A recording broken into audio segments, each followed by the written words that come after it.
Vamos a estudiar, como ustedes saben, la materia historia de la iglesia. Historia de la iglesia.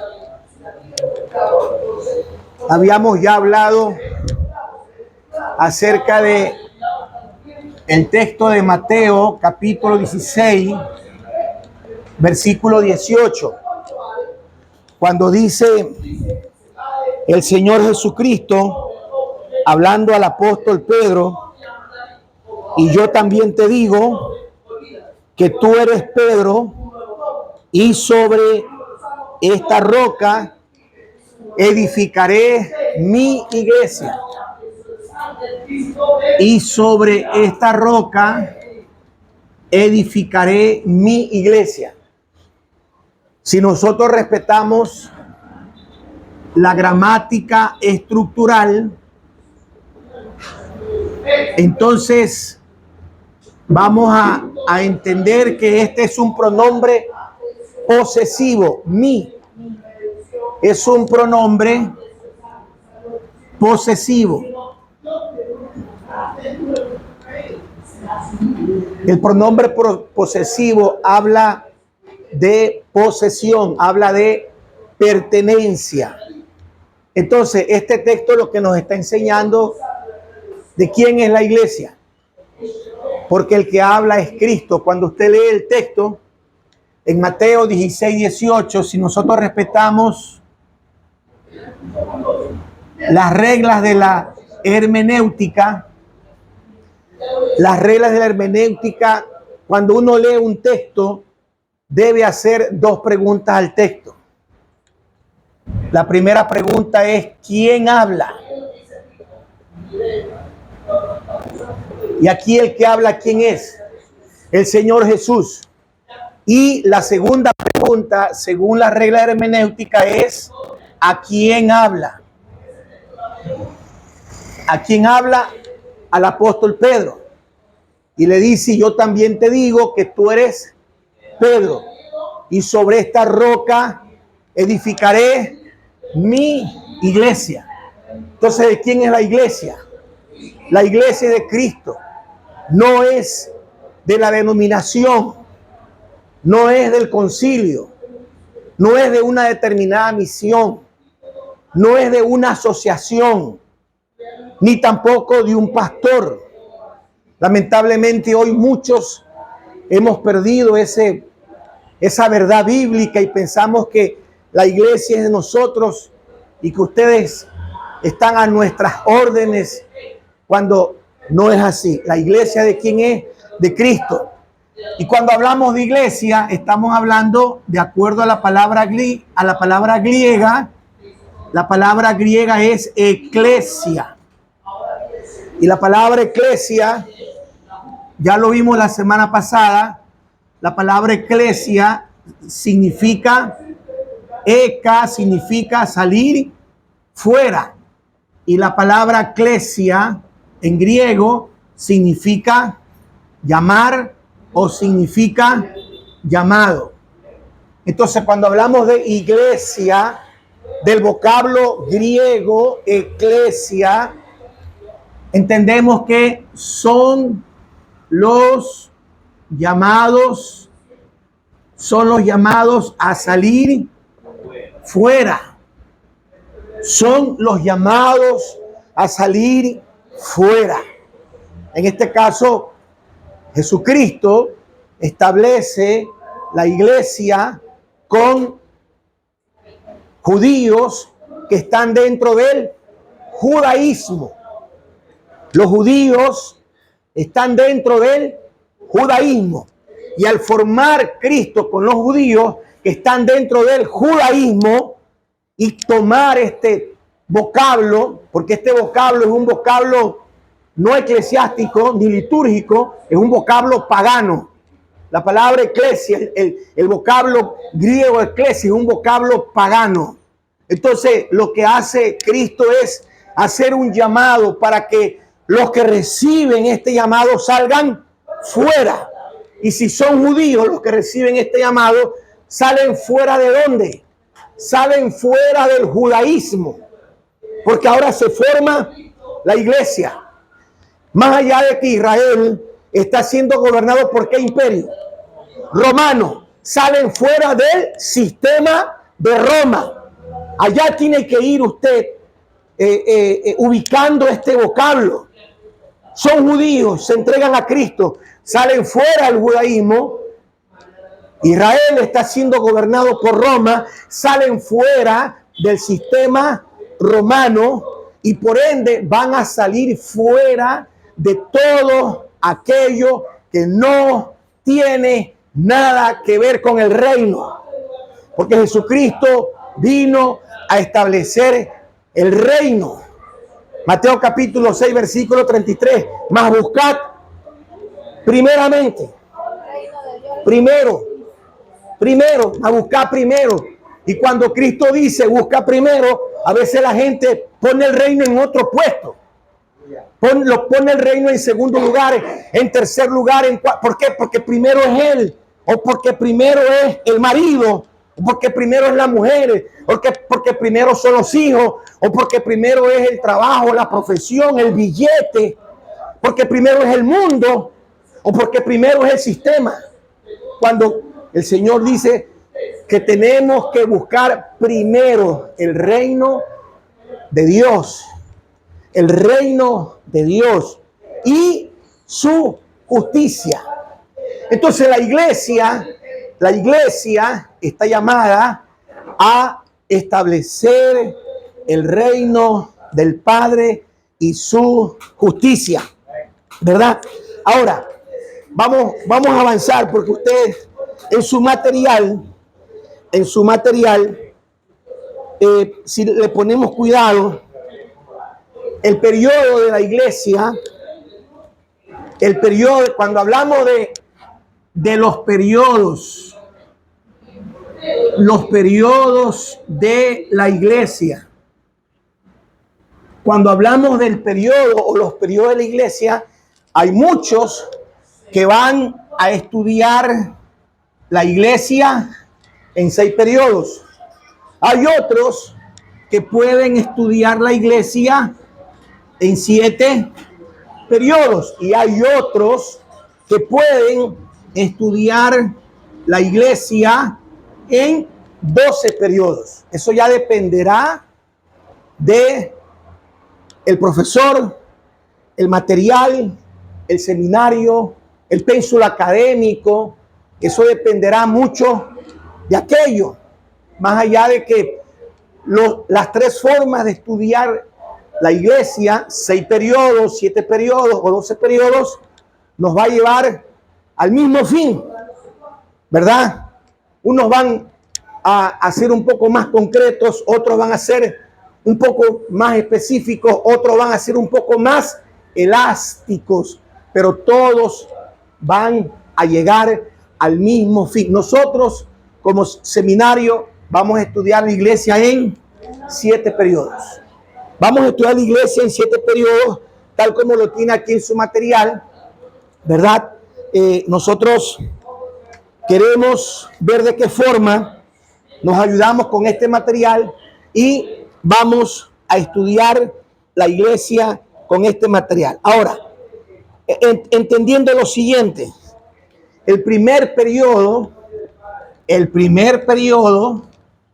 que nosotros vamos a apuntar dentro de este estudio tiene que ver con la iglesia apostólica. Así se llama el primer periodo, la iglesia apostólica. Esta iglesia apostólica que abarca el primer periodo dentro de nuestro material arranca desde el ascenso del Señor Jesús,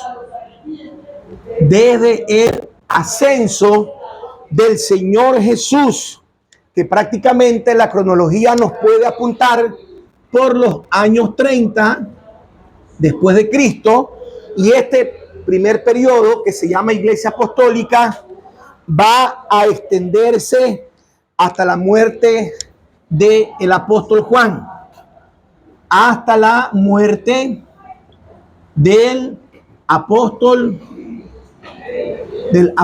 Juan. Y esto ocurre en el año 100 después de Cristo. En el año 100 después de Cristo. Entonces, aquí tenemos lo que podemos llamar la iglesia apostólica.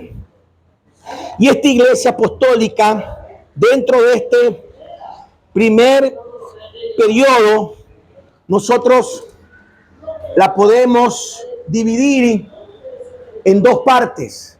Este primer periodo, podemos hablar dentro de este primer periodo en la era del evangelio. La era del evangelio. La era del evangelio va a tomar ese periodo del año 4, donde muchos estudios, diccionarios cronológicos apuntan el nacimiento de Cristo. Muchos estudios cronológicos apuntan al nacimiento de Jesús, la era del evangelio, y va a llegar hasta los años 30 o los años 33 después de Cristo. Y aquí ubicamos el nacimiento del Señor Jesús, y en el año 30 o en el año 33 ubicamos el nacimiento de la iglesia. ¿Cuándo nace la iglesia? La iglesia nace cuando Cristo muere, su costado es traspasado, y a lo que el costado de Cristo es traspasado, ¿qué es lo que brota el costado de Cristo? Brota agua y brota sangre. Cuando una mujer va a dar a luz, ¿qué es lo que brota antes de dar a luz? Agua y sangre. Y se cree que es ahí en donde nace la iglesia, que antes de que ocurra esto ya el Señor haya dicho mi iglesia. Entonces, dentro del primer periodo de la iglesia apostólica, que arranca desde el año 30 y termina en el año 100, podemos hablar de que este primer periodo lo podemos compartir en dos: el periodo de la era del evangelio, y en segundo lugar, la era del Nuevo Testamento. La era del Nuevo Testamento. ¿Y por qué decimos el Nuevo Testamento? Porque ya aquí en esta era, dentro de este primer periodo, en la era del Nuevo Testamento, que arranca, como ustedes se dan cuenta, en el año 33 después de Cristo, con el nacimiento de la iglesia. Aquí nos ubicamos con el nacimiento de la iglesia, y se va a extender hasta el año 100. Hasta el año 100 después de Cristo, con el fin de los libros que forman el Nuevo Testamento. El fin de los libros que forman el Nuevo Testamento. Por eso es que esta era la podemos llamar la era de el Nuevo Testamento. Y en esta era, lo que vamos a ver tiene mucho que ver con la proclamación del Evangelio. Muy bien. Entonces, si usted le pone cuidado, estamos dentro del periodo, sino que al periodo lo estamos dándole un poquito más de explicación para que nos podamos ubicar, ¿no? Ahora, ¿qué tiene que ver con la era del Evangelio? La era del Evangelio tiene que ver con el nacimiento del Señor. Era el Evangelio. El nacimiento del Señor. El nacimiento del Señor se da de una manera milagrosa, una manera virginal. Asimismo, la iglesia, cuando nace de una manera milagrosa, ¿verdad? En la era del Evangelio, vamos a ver la vida de Cristo. Cuánto hizo el Señor Jesús por formar lo que hoy se llama iglesia. Ok. Si usted me lo permite, cuando Cristo nace, ¿qué términos se usaban para hablar de congregarse? ¿Qué términos se usaban para hablar de reunir o congregar? Los términos que se usaban, uno de ellos era la sinagoga. La sinagoga, ¿verdad? Sí está prendido. Sí. Uno de ellos era la sinagoga. ¿Por qué Cristo no toma este término para hablar de los seguidores de Él? ¿Por qué no lo toma? ¿Por qué no dice ustedes que son mis discípulos, son la nueva sinagoga? No lo hace. No lo hace. ¿Por qué? Porque la sinagoga es un lugar exclusivo. En la sinagoga, ¿quiénes iban? ¿Quiénes entraban? En la sinagoga solo iban aquellos que cumplían con los códigos sociales dentro del contexto judío. Usted tiene que entender que la sociedad judía estaba repartida en códigos sociales. En códigos sociales. Esos códigos sociales también eran y tenían mucha influencia dentro de la sociedad, a tal punto de que la sinagoga se convierte en un lugar de exclusividad. Los códigos sociales, en este caso, dentro del contexto de los judíos, era el código pureza y el código impureza. Entonces, ¿quiénes entraban en el código pureza? Entraba el hombre, el esposo y el amo. El hombre, el esposo y el amo. En el código impureza entraba la mujer, la esposa y la sierva. Entraban en el código impureza los niños, los ancianos, los enfermos. Ustedes pueden ver en Hechos 3, cuando Pedro y Juan van ¿a dónde? Al templo de la Hermosa. ¿Quién estaba afuera? Un cojo. ¿Por qué? Estaba impuro. ¿Por qué no está adentro? Si llega un cojo a la iglesia de ustedes, ¿qué hacen? Afuera, quédate afuera. Hechos 3 dice que tiene que estar afuera. No, señor, déjalo que entre. A veces a mí a veces me visita un borrachito.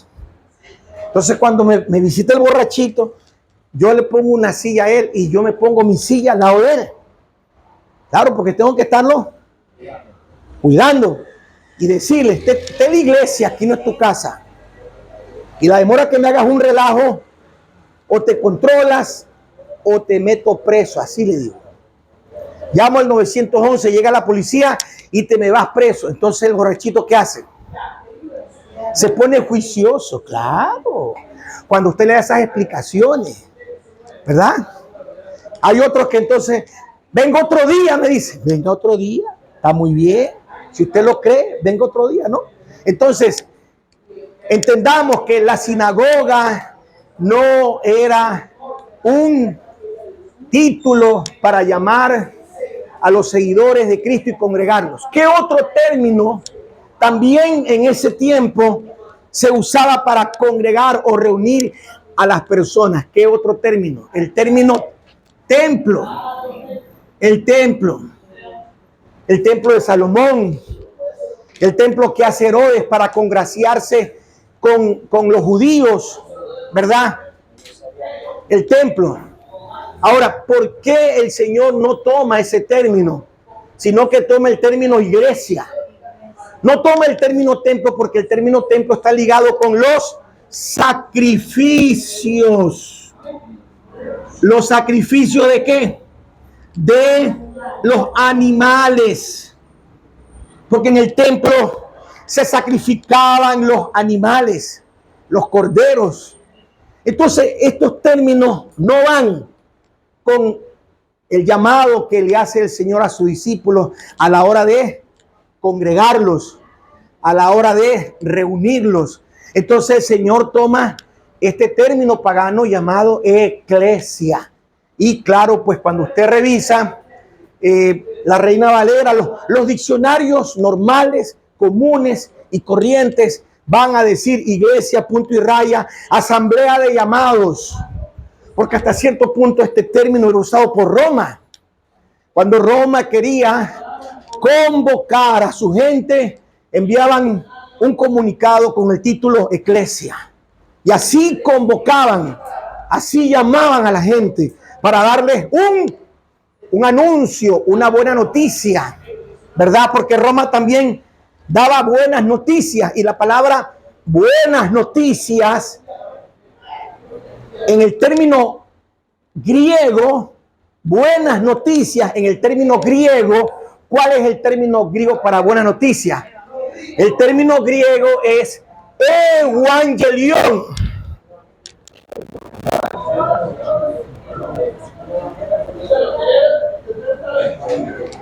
Evangelión, eu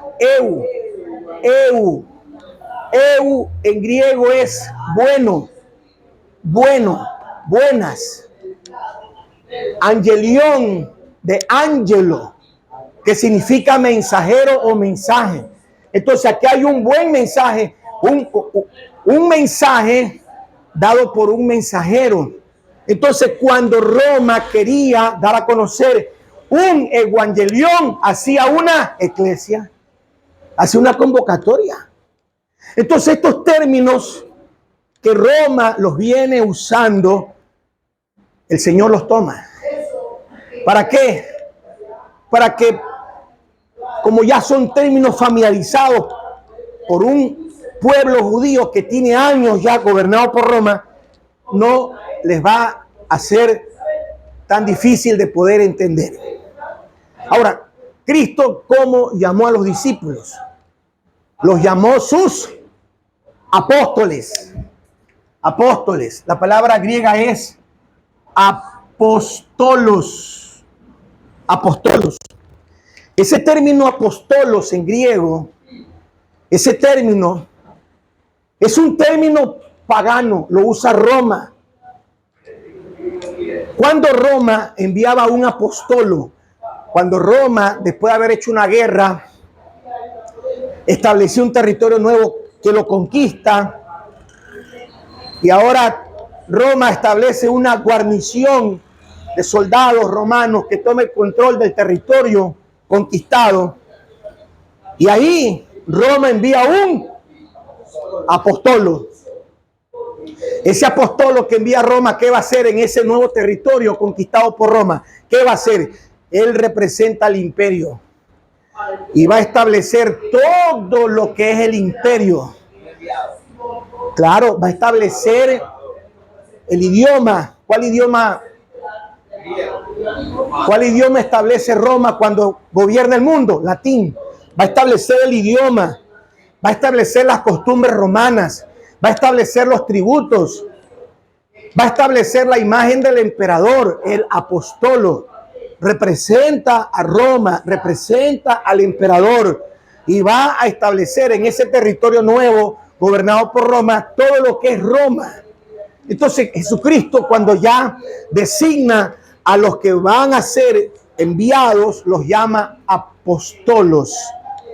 ya transliterado al castellano, apóstoles. Entonces los discípulos, al recibir ese título, apóstoles, no se embolatan porque ya saben ellos qué función hace un apóstol en Roma. Ellos reciben esa indicación de ir a establecer como apóstoles el reino de Dios. El reino de Dios. ¿Habrán apóstoles en este tiempo? Eso respóndale usted. Lo que sí quiero decirles es que hoy hay mucha gente que está estableciendo el reino. Estamos llamados a establecer el reino. Y cuando se establece el reino, es la iglesia la que va a establecer y a poner fundamentos y a poner doctrina, a establecer las verdades bíblicas, lo que la Biblia le llama sana doctrina. Y la sana doctrina no es la doctrina de tu iglesia. La sana doctrina no es la doctrina de tu denominación. La sana doctrina no es la doctrina que a usted le implantaron. La sana doctrina está aquí en la palabra de Dios y lamentablemente muchos han desdibujado la sana doctrina. Y hoy más se predica es dogmas humanos antes que la sana doctrina. Entonces, ¿qué es lo que tenemos que ver en este primer periodo? Lo que tenemos que ver es en la era del Evangelio, la vida de Cristo, la muerte de Cristo, la sepultura de Cristo y la resurrección de Cristo. ¿Y cuántos creen que Cristo es el cumplimiento de lo que nosotros le llamamos Antiguo Testamento? Cristo cumple con todas las profecías del Antiguo Testamento, que para mí también lo podemos llamar Tanat. Dígalo conmigo, Tanat. ¿Y qué es la Tanat? La Tanat. La Tanat es la Biblia hebrea. La Tanat es la Biblia hebrea. La Biblia hebrea que se divide en ¿cuántas partes? Se divide en 3 partes. ¿En dónde está aquí la división de la Tanat? En las 3 consonantes. Con la T, Torah. Con la N, Neviín. Y con la K, Ketubín. Ahí está la división de la Biblia hebrea. Y Cristo es el cumplimiento de la Tanat. Él mismo lo enseña en Lucas 24:44. Cuando Cristo, después de que resucita, entra a puertas cerradas donde estaban los discípulos escondidos. ¿Por qué los discípulos están escondidos? ¿Por qué están escondidos los discípulos? ¿Por qué están escondidos los discípulos? Porque mataron ¿a quién? Mataron a Jesús. ¿Y quiénes son ellos? Los discípulos de Jesús. Por lo tanto, a ellos, ¿qué les quieren hacer? Por eso están escondidos. Están escondidos porque matan al pastor. Y al matar al pastor, ¿a quién quieren matar? A sus ovejas. La profecía estaba ya dicha. Herirán al pastor y las ovejas serán dispersas. Ellos se esconden. ¿Quiénes no se esconden? Los doctores de la ley. ¿Quiénes no se esconden?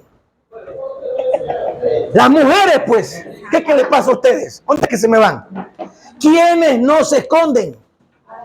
Las mujeres. ¿Quiénes no se esconden? Las mujeres. Las mujeres estuvieron paradas ¿en dónde? En la cruz. En la cruz. ¿Cuántas habían? Póngale cuidado. No había una. Había más de una. Y según las leyes romanas, no era permitido que las personas se paren junto al condenado.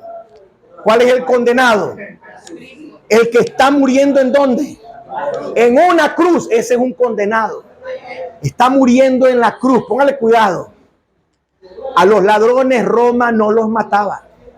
¿A quiénes mataba Roma? A los revolucionarios. A los que Roma los declaraba como rebeldes contra el imperio. Por eso los mandan a la cruz. ¿Qué hacía Roma con los presos, con los reos? Los ponían a hacer trabajos forzados, pesados. Los mandaban a construir carreteras. Usaban sal del mar para colocarla en los caminos, para que la hierba ya no crezca y no tape el camino. Pero ¿por qué Cristo muere en una cruz? ¿Por qué los otros malhechores mueren? Porque son opositores al imperio. Ellos son considerados rebeldes. Y ahí están 3 mujeres paradas. Las leyes romanas dicen que cuando se crucificaba un condenado o un rebelde, si cerca de los condenados habían personas, la ley romana los podía llamar cómplices, porque estaban ahí parados al lado de los condenados. La ley romana se atribuía el derecho de llamarlos cómplices, encubridores de los delitos por los cuales Roma crucificó a ese condenado. Y al ser cómplices y encubridores, corrían con la misma suerte. Pero ahí están las mujeres.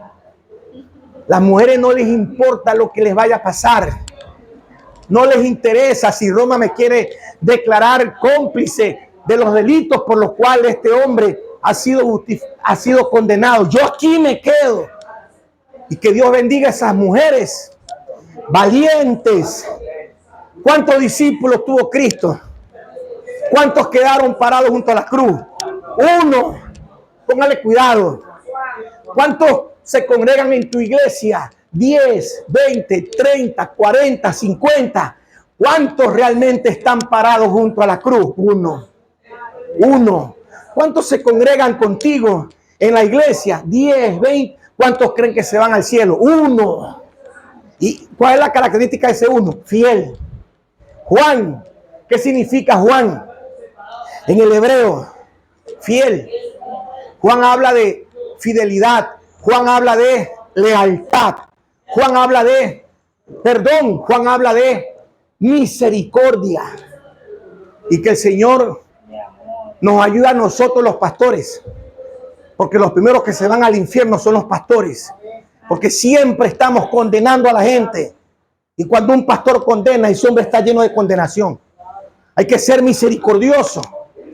Hay que ser misericordioso. Jesucristo en la cruz, ¿qué le dijo a sus verdugos? Padre, perdónalos, porque no saben lo que hacen. Entonces, mis hermanos, entendamos, estas mujeres se quedaron en la cruz.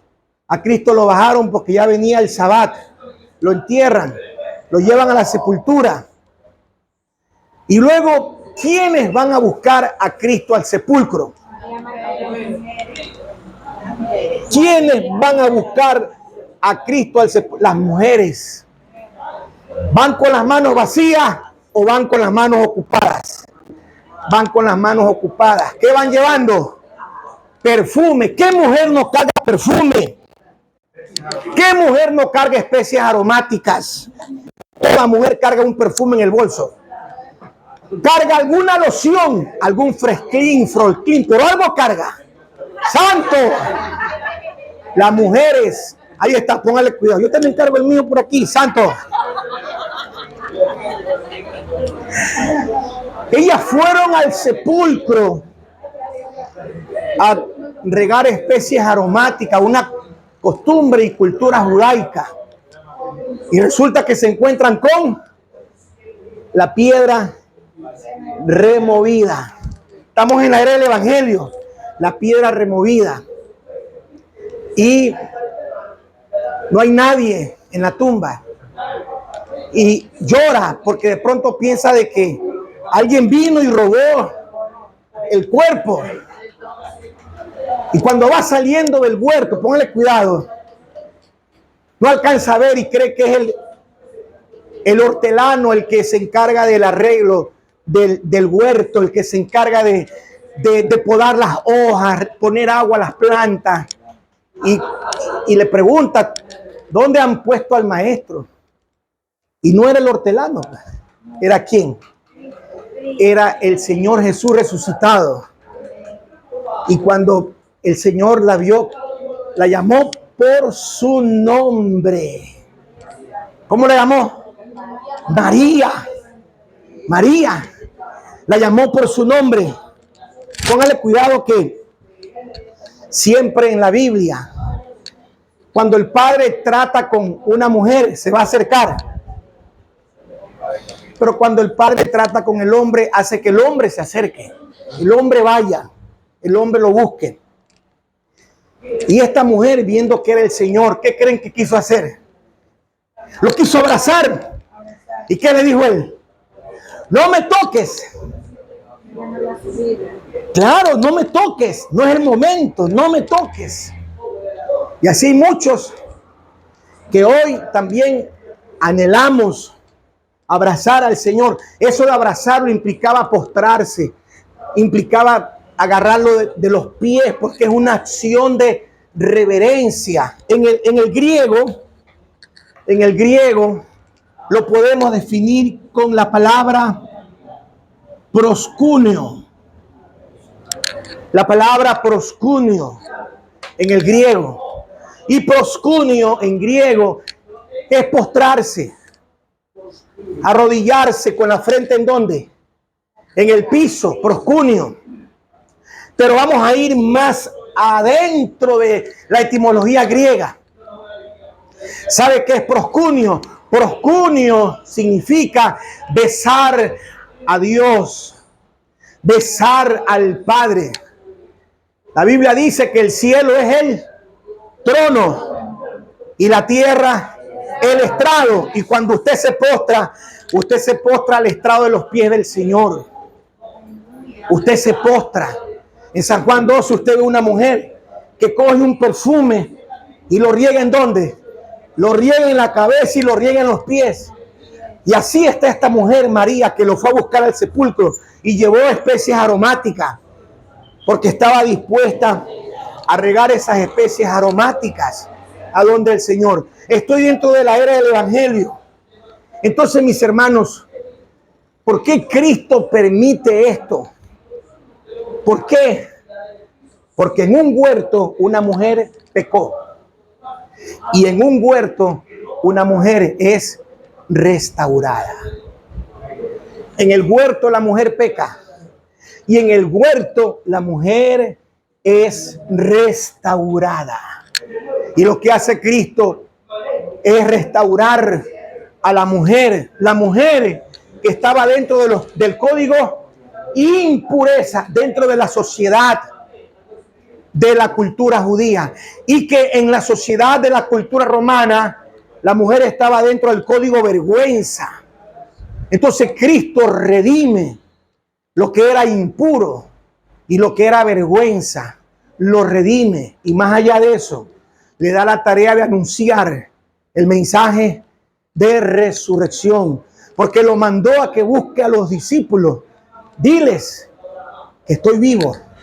¿Y qué hizo la mujer? La mujer se fue a hablar, porque eso es lo que sabe la mujer, hablar y hablar y hablar. A nadie más podía el Señor encargarle ese mensaje, sino a la mujer. Porque la mujer habla y habla y habla y habla. Y ahí está una mujer dispuesta a divulgar, dispuesta a hablar. Lo que hizo con la mujer samaritana, que cuando Cristo se revela a ella entró a Sicar a decirle a todos los habitantes de Sicar lo que Jesucristo le había hablado. Y todo Sicar salió al pozo de Jacob a encontrarse con Jesús. Y cuando ya el pueblo de Sicar escuchó a Jesús, le dijeron a la mujer samaritana, ya no creemos solo por lo que tú has dicho, creemos porque ya lo hemos oído. Entonces, mis hermanos, dentro de la era del evangelio, que es parte del primer periodo, la iglesia apostólica, nosotros somos esa iglesia, como esa mujer que fue al huerto con especies aromáticas. Nosotros somos esa iglesia que tenemos que llevar ese mensaje de resurrección, ese mensaje de esperanza a la humanidad. Que están en la iglesia. En todo caso, yo sé, yo también me emociono, claro. Entonces, entendamos, la era del evangelio debe volver. Y esa era del evangelio va a dar lugar a la era del Nuevo Testamento, que inicia con el nacimiento de la iglesia. Cuando nace la iglesia, póngale cuidado. Yo les decía que Cristo es el cumplimiento de la Tanat. ¿Cuántas fiestas solemnes celebra Israel? Según Levíticos 25. ¿Cuántas fiestas solemnes? 7. Mi pastora, que Dios le pague, que Dios me la bendiga. Según el libro de Levíticos, el capítulo 25, a ver, Levíticos capítulo 23. Ahí tenemos las fiestas solemnes. La palabra fiesta en el hebreo es moadín. La palabra fiesta en el hebreo es moadín. Moadín. La Reina Valera lo traduce como fiesta. Hermanito Milton, la Reina Valera lo traduce como fiesta. Pero cuando usted respeta la etimología hebrea, moadín no significa fiesta. Moadín significa cita con el Padre. Cita con el Padre. Aquí tenemos una cita. ¿Con quién? Con el Padre. Cada fiesta que se establece en Levítico 23 son citas con el Padre. ¿Cuántos tuvieron alguna vez una cita? Y cuando usted fue a esa cita, ¿cómo fue? Bien guapo, ¿cierto? Póngale cuidado, ¿no? Se bañó 2 veces. Se echó 2 veces desodorante. Se echó talco pulvapié. Claro, se echó 2 libras de gel en el pelo. Se arregló, se vistió, se perfumó, porque era una cita. Cada vez que usted va al templo es una cita con el Padre.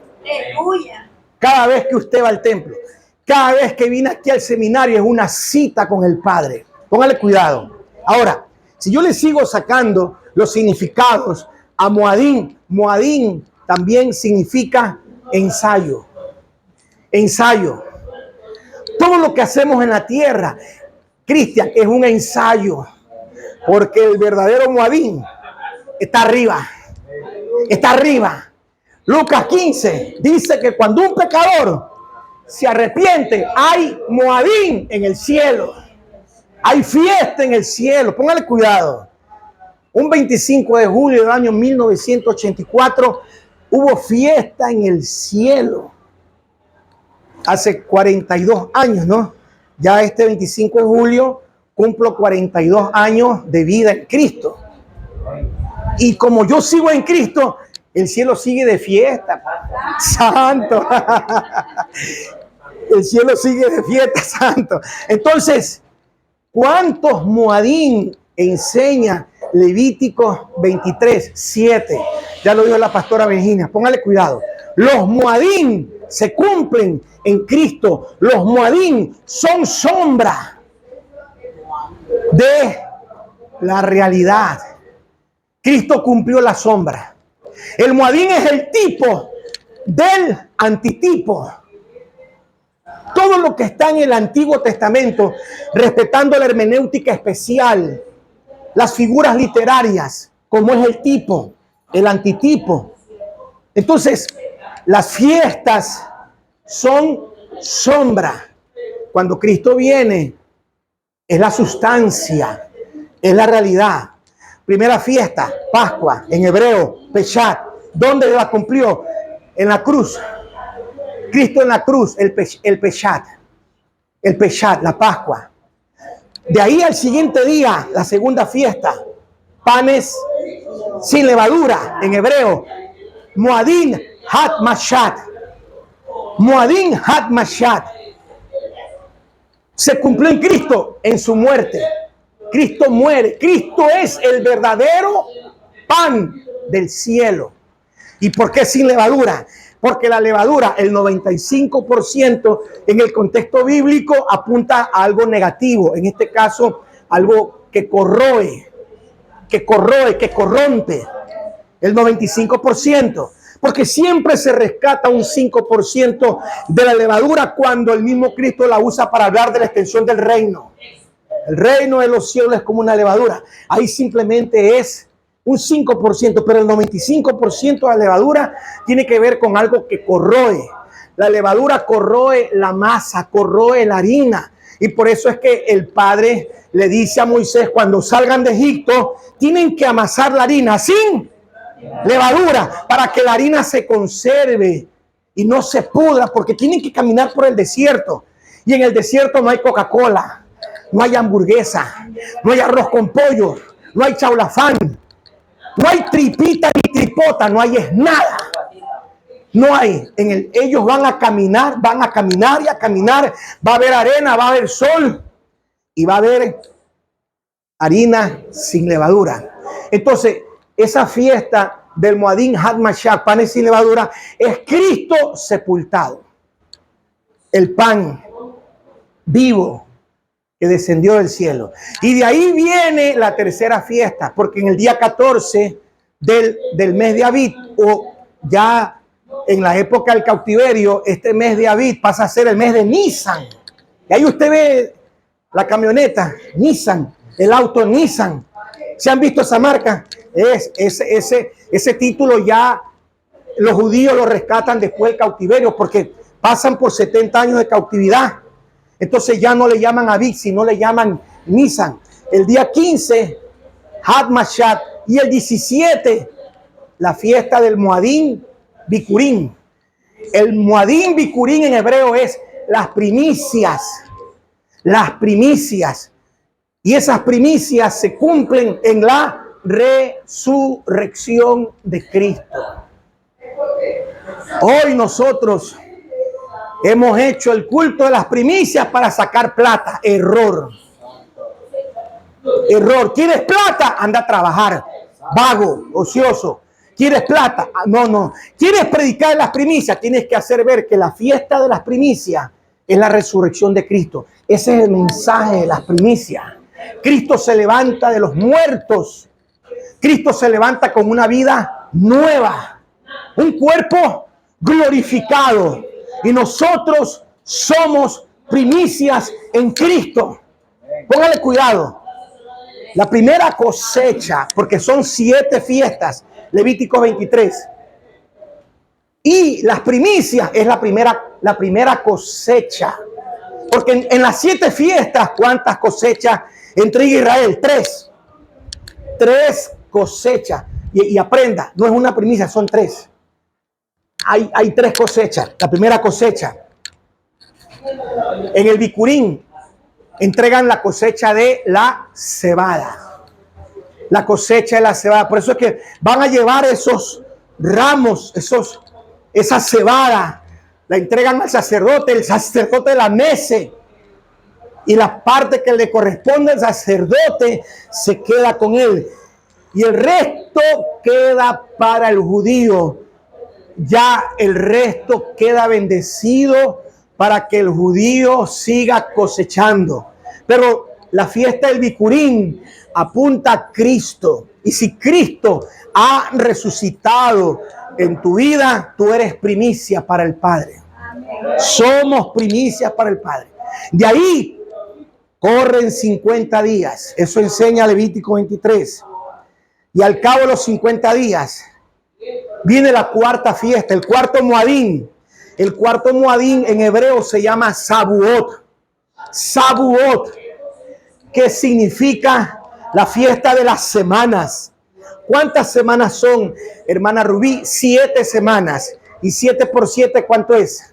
49. Redondeando, ¿cuánto es? 50. Y ahí es cuando nace en el Nuevo Testamento la palabra Pentecostés. Pentecostés. No es Pentecostales. A menos que tú tengas un cuerpo de costal, ponle Pentecostales. Pero es Pentecostés. Entonces, en la fiesta del Pentecostés, en el hebreo Sabuot, ¿qué es lo que Israel celebra? La entrega de las 10 palabras sagradas que la Reina Valera le llama los 10 mandamientos. Cuando el Padre le entrega la Torá, cuando el Padre le entrega la Torá, las 10 palabras sagradas, eso es lo que se celebra en la fiesta del Moadín Sabuot, o la fiesta de las 7 semanas, o la fiesta de los 50 días, o usando un término dentro del canon griego, la fiesta del Pentecostés. Y en esa fiesta del Sabuot, cuando Moisés recibe las tablas y baja, ¿qué estaba pasando abajo? El pueblo se había desenfrenado. ¿Por qué? Porque muchos incrédulos, como Moisés se demora, ¿qué dijeron? Ya se murió. Le cogió el COVID, le cogió el chikungunya, le cogió la vacuna con la primera dosis, con la segunda dosis, con la tercera dosis. Se murió. Van a reclamarle ¿a quién? Al hermano. ¿Cuál es el hermano? Aarón, que estaba a cargo de el sacerdocio. ¿Y qué le dijeron? Haznos dioses. Claro, iban a adorarlo en nombre de Elohim, pero es un dios falso, es un ídolo. ¿Por qué construyen un becerro?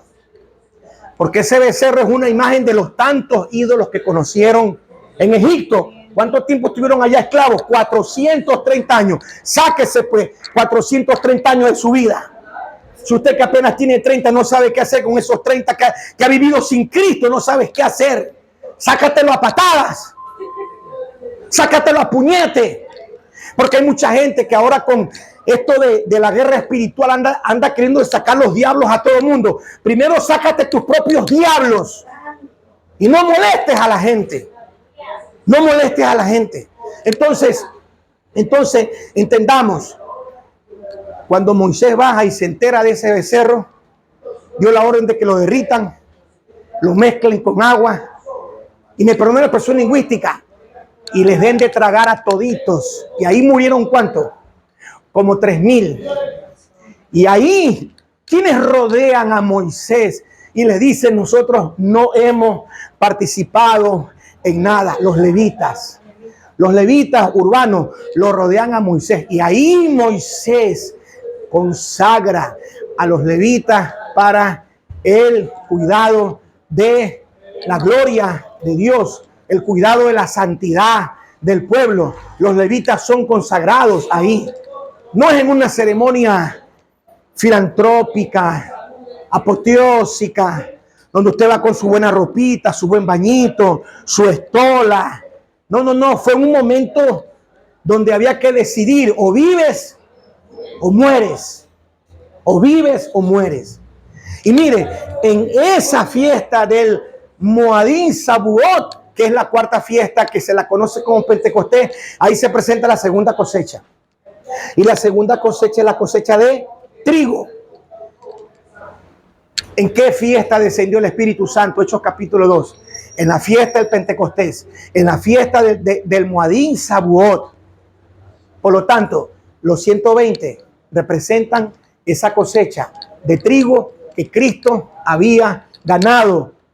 Y ahora se la presenta ¿a quién? Al Padre. Y el Espíritu Santo desciende y recibe el trigo, los 120. ¿Por qué? Porque en este evangelio, ¿eres trigo o eres cizaña? Mira al que está al lado tuyo.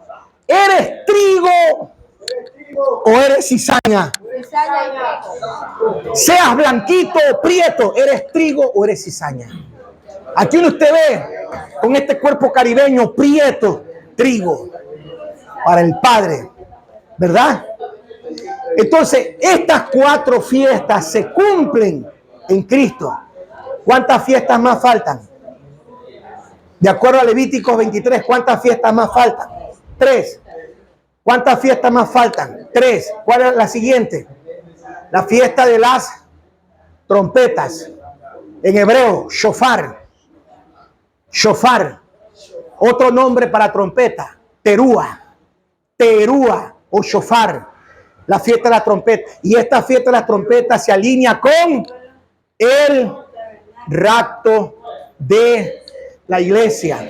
Porque la iglesia está esperando el sonido de la trompeta.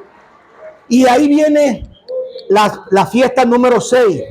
¿Cómo llama esa fiesta? La fiesta de la expiación, en hebreo, Yom Kippur. Yom Kippur. Y esa fiesta es la fiesta del juicio. La fiesta del juicio.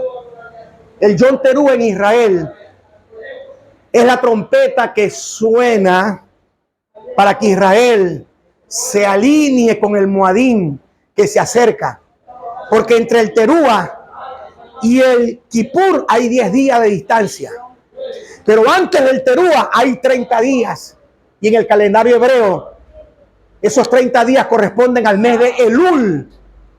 En esos 30 días, en el mes de Elul, el judío tenía que arrepentirse. Vivir el Teshuvah en hebreo. Teshuvah, el arrepentimiento.